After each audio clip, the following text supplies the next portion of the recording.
Wow, এবার তুফান সিনেমার shooting set থেকে ভাইরাল নায়িকা মিমি চক্রবর্তী। সম্প্রতি ইনস্টাগ্রামের একটি স্টোরি থেকে এমনই একটি ফটো প্রকাশিত হয়, যেখানে দেখা যায় মোটরসাইকেলে বসে শুটিংয়ের জন্য রেডি হচ্ছেন নায়িকা মিমি চক্রবর্তী।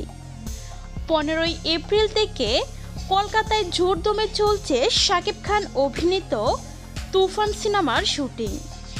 জানা যায় সিনেমাটির 60% শুটিংয়ের কাজ শেষ। খুব শীঘ্রই রায়হান রাফি ভক্তদের উদ্দেশ্যে তুফান সিনেমার একটি সংক্ষেপ টিজার প্রকাশ করবেন বলে জানা গেছে। কারণ সিনেমাটি নিয়ে খুবই আগ্রহ প্রকাশ করছেন সকল শাকিব ভক্তরা। আর এই সিনেমাটি দিয়ে প্রায় অনেক দিন পর অ্যাকশন সিনেমায় ফিরছেন শাকিব খান। শাকিব খানকে অ্যাকশন ধাঁচের সিনেমায় দেখার জন্য মুখিয়ে আছে সকল সিনেমা প্রেমীরা।